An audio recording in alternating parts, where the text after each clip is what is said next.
Hey there, my awesome and amazing truth seekers.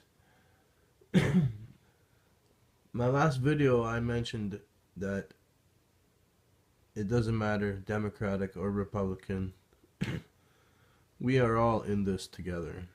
I am Canadian, and we all play a very big, important role together. Sorry about that. And Donald Trump's speech here is completely talking about unification between all peoples. So I figured this speech here, because he has 266 electoral votes, Hillary Clinton already called him and congratulated him on his big win, the people's big win. So I figured I'm going to record this video because it is an historic event. First non-politician to run for the President of the United States and then win. And win big he did. So I am very proud today for all of you. My heart goes out to all of you very deeply. So I'm going to play this speech, historical once in a lifetime speech. So it will be on record from now until our children's children's children watch it.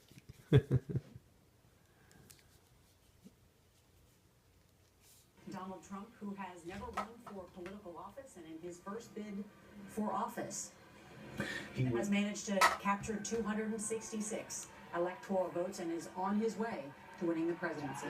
He became a Republican in 2012. And here is Donald Trump. Yes. Thank you. Thank you very much, everybody. Sorry to keep you waiting. Complicated business. Complicated. Thank you very much.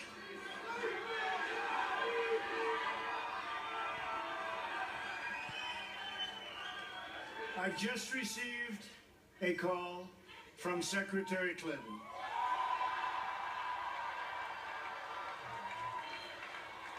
She congratulated us, it's about us, on our victory. And I congratulated her and her family on a very, very hard-fought campaign. I mean, she fought very hard.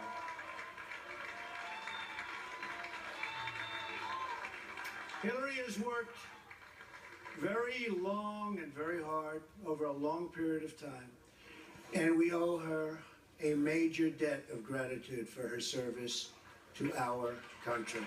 I mean that very sincerely. Now it's time for America to bind the wounds of division. Have to get together. To all Republicans and Democrats and independents across this nation, I say it is time for us to come together as one united people. That's what I'm talking about. Congratulations, everyone. I pledge to every citizen of our land that I will be president for all Americans. And this is so important to me.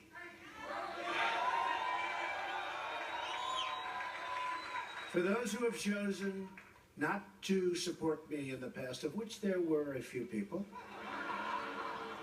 I'm reaching out to you for your guidance and your help so that we can work together and unify our great country. As I've said from the beginning, ours was not a campaign, but rather an incredible and great movement made up of millions of hardworking men and women who love their country and want a better, brighter future for themselves and for their family. Amen. Hoo-ha.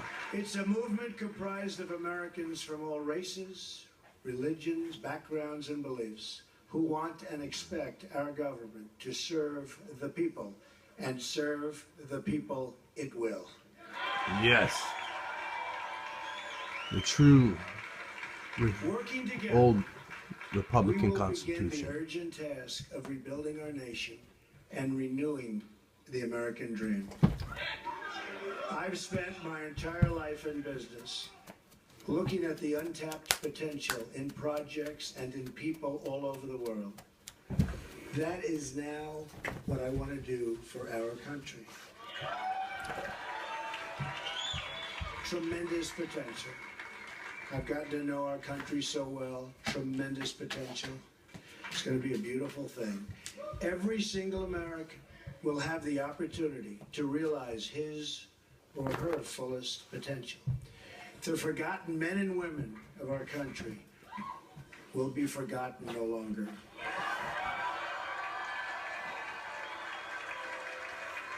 I'm so We are excited for going all to of you. fix our inner cities and rebuild our highways, bridges, tunnels, airports, schools, hospitals. We're going to rebuild our infrastructure, which will become, by the way, second to none. And we will put millions of our people to work as we rebuild it. We will also finally take care of our great veterans. We've been so loyal, and I've gotten to know so many over this 18-month journey. The time I've spent with them during this campaign has been among my greatest honors. Our veterans are incredible people. We will embark upon a project of national growth and renewal. I will harness the creative talents of our people, and we will call upon the best and brightest to leverage their tremendous talent for the benefit of all. It's going to happen. We have a great economic plan. We will double our growth and have the strongest economy anywhere in the world. At the same time, we will get along with all other nations willing to get along with us. They will be. It's about time. Great relationships. We expect to have great relationships. No dream is too big, no challenge is too great. Nothing we want for our future is beyond our reach. America will no longer settle for anything less than the best. We must reclaim our country's destiny and dream big and bold and daring. We have to do that. We're going to dream of things for our country, and beautiful things and successful things once again. I want to tell the world community that while we will always put America's interests first, we will deal fairly with everyone, all people and all other nations.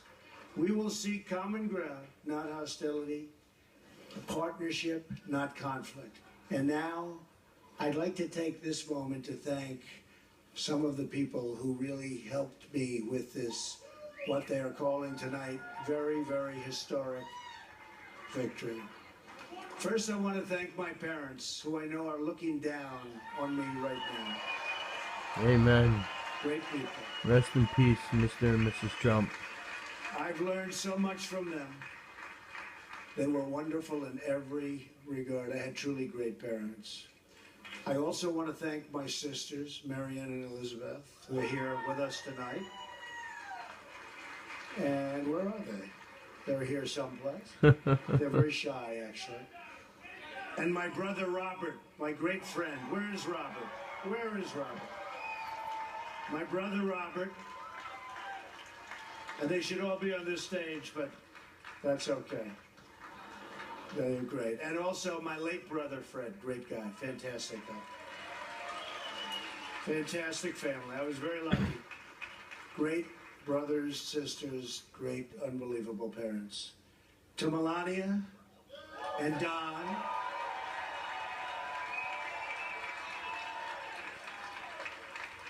and Ivanka, and Eric and Tiffany and Baron. I love you and I thank you, and especially for putting up with all of those hours. This was tough. This was tough. This political stuff is nasty and it's tough. So I want to thank my family very much. Really fantastic. Thank you all. Thank you all. And Lara, unbelievable job. Unbelievable. Vanessa, thank you. Thank you very much. What a great group. You've all given me such incredible support, and I will tell you that we have a large group of people. You know, they kept saying we have a small staff. Not so small. Look at all the people that we have. Look at all of these people. And Kellyanne, and Chris, and Rudy, and Steve, and David. We have got tremendously talented people up here, and I want to tell you, it's been very, very special. I want to give a very special thanks to our former mayor, Rudy Giuliani. Who's unbelievable. Unbelievable. He traveled with us and he went through meetings. Yeah, Rudy never changes. Where's Rudy? Where is he? Rudy. Governor Chris Christie, folks, was unbelievable.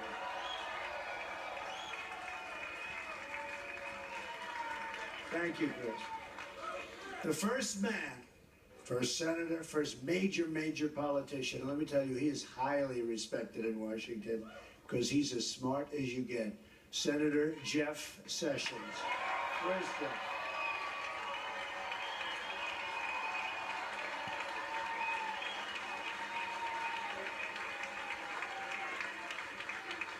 Great man. Another great man, very tough competitor. He was not easy. He was not easy. Who is that? Is that the mayor that shut up?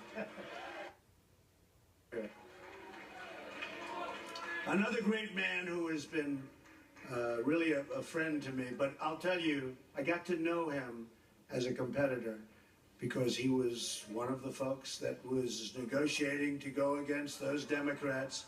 Dr. Ben Carson. Where's Ben? Where is Ben?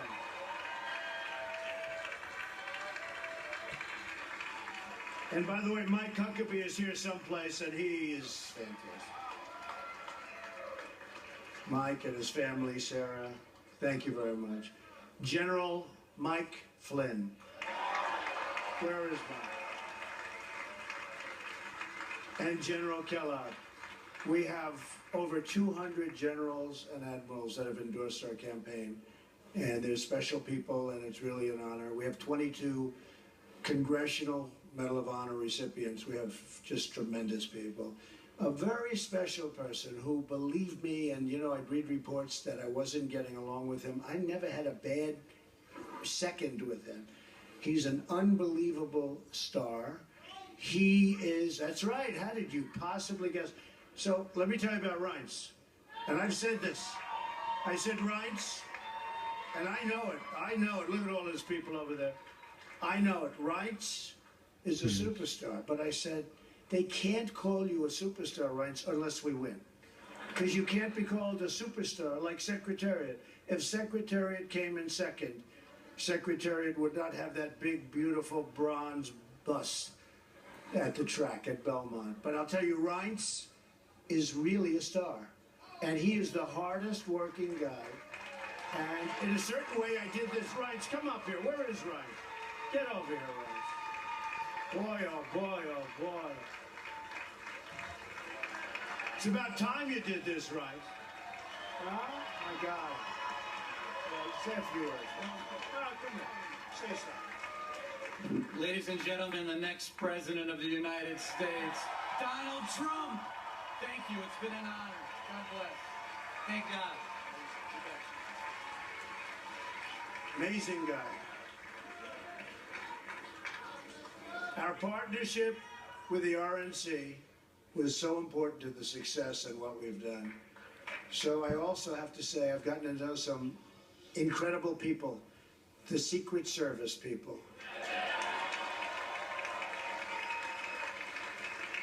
They're tough, and they're smart, and they're sharp, and I don't want to mess around with them, I can tell you. And when I want to go and wave to a big group of people and they rip me down and put me back down in the seat, but they are fantastic people, so I want to thank the Secret Service.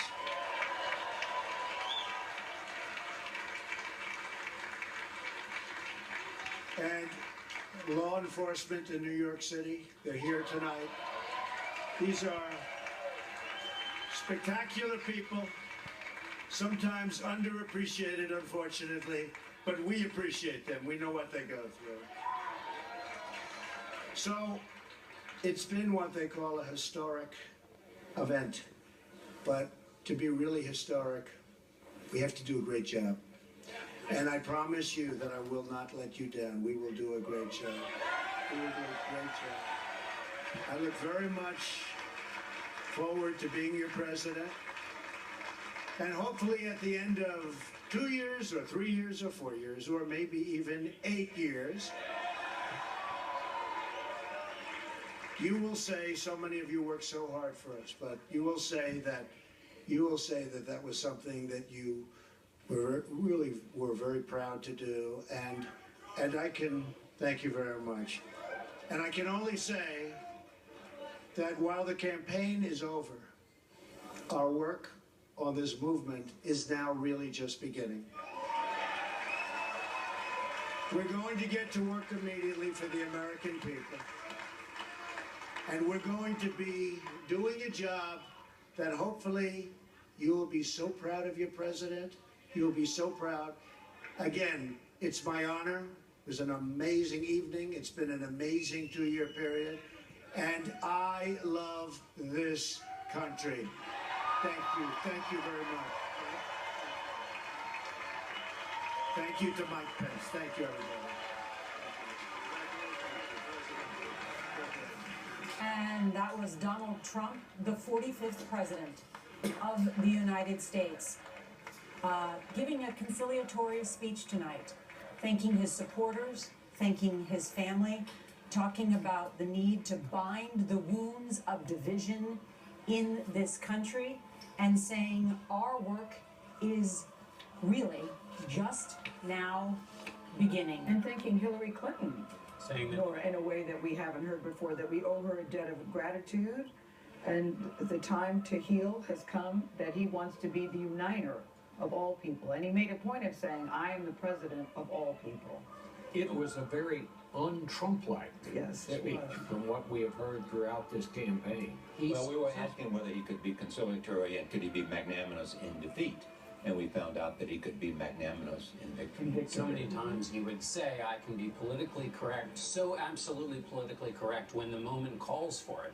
The moment called for a speech like that, and he gave it.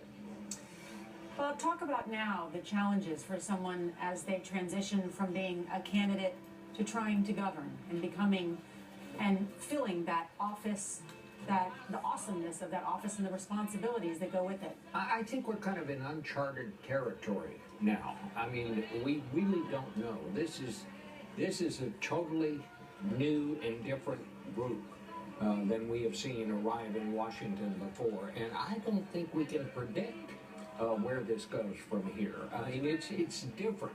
Nope. This was a different campaign. Prosperity and what happens abundance. now is different as well. I think it's encouraging, though, to hear him say that he wants to reach out to all Americans, that the campaign is over, but the work is just beginning, and that he wants to do a good job for everybody. right, We haven't everybody. heard him speak that way before. The first challenge He said he wanted partnership, not conflict, which was also something that we had. What you need. Oh, yeah. First person to become president of the United States without having held previous elected office since Dwight Eisenhower, and he did it without the advantage of having won World War II. Here's the immediate Wow. challenge for him. The rhetoric was basically about as good as we've heard from him and as you could deliver. He's going to have a Supreme Court seat to fill right away. Hillary Clinton probably would not have. Talking to Republicans in the Senate, Merrick Garland, probably they would have voted him through. So he has a Supreme Court, and Supreme Court fights get pretty nasty pretty fast. There's that, plus the dismantling of Obamacare, the building of the wall. So his policy agenda, right away, is one that is going to require some massaging. So that'll be interesting where he puts his marker as he starts to talk about. But we don't have a divided government. We have a Republican Senate and a Republican Congress. But Majority. there's filibuster in the Senate. If they filibuster his his Supreme Court nominee, which will return the court to being a conservative majority, then you're going to have a fight in Washington. And you don't know, the other part is this is going to be, I don't care what you say, this is going to be greeted with surprise around the world. Maybe Russia's pleased with it, as we were hearing from our reporter in Moscow earlier this evening. I don't know how the rest of the world is going to react to this, except with surprise. We're going to find it hard to believe, I think. They'll probably react depending on how he maintains the sense that he did in this speech, or in terms of the people that he chooses, selects them to be in his cabinet. That will be an indication of what kind of government he wants to have. Major Garrett is at the Trump campaign headquarters. Major? Well, a couple of things, Scott, and everyone else on the panel. Talking about governing, my sources within the Trump transition team tell me that as of last Thursday, all of the work set before that transition team had been completed, meaning they put together all the policy binders, had put together all the binders on passable cabinet and sub-cabinet nominations and appointees, had put together all the bindings on other political appointees that a future Trump presidency, should it occur, might have to have ready for the work to begin. So that work by the transition team has been completed and is ready for Donald Trump, now President-elect of the United States. So when Donald Trump told the country tonight he's going to get to work, he has plenty of binders and plenty of staffers on that transition team who have done the work for him to begin that process. A couple of other observations. Donald Trump has said from the very beginning of this campaign that he saw something in America in terms of untapped potential, in terms of people who wanted to be a part of a rejuvenated American dream, but felt that was no longer open to them. And he tried to speak to those people before he spoke to anyone else, and in a way that they fundamentally understood without any filtering from any other source. And even when controversies would arise and Trump's poll numbers would dip, or there would be some defections from the Republican Party over something that Trump said, those people who heard Trump first never left his side. And Trump was speaking to them tonight when he talked about a country to be proud in, a country that's going to aim for the best and never accept anything less than the best. Those words always resonated with his supporters. One last historical analogy that I've never forgotten since Newt Gingrich, a longtime Trump supporter, put before me several months ago. He said, to understand Donald Trump, you have to understand three American figures. Andrew Jackson, a populist president who toppled the existing order in Washington. Teddy Roosevelt, a Republican president who challenged the existing Republican approach to business and was a person of strength and projected strength. And P.T. Barnum, someone who relentlessly marketed himself for the benefit of his business and his image of himself. Newt Gingrich told me Donald Trump is a combination of all three of those figures, and his upside potential is enormous, and his downside risk is also rather sizable. And even in the last days of the campaign, Gingrich fretted openly if Trump, the downside, would undercut the potential upside. It did not. The upside now lays before the country, lays before Trump and his transition team. Guys, back to you. And all right. Wow, that is amazing. Truly an historic event just took place in your country, the beautiful land of America.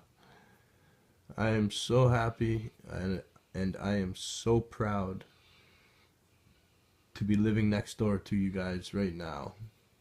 I have full-hearted beliefs in the new republic majority.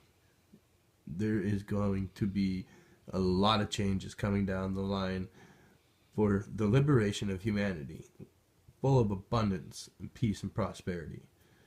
It is about time. We cannot give up on that dream. We cannot be subjected to this constant debt slave world we live in. It's insane. It's nuts. But here we have a true historical event took place tonight. So give yourselves a pat on the back, because people came out in droves. Like, that's insane. Good for you guys. Really, really good for you. Now, like Trump said, the campaign's done, but the real work is only just beginning. So, on that note, I hope you enjoyed this historical video. It will be up on my YouTube as long as possible. So anyways, God bless. I salute the American flag. I love you all. Have a wonderful night.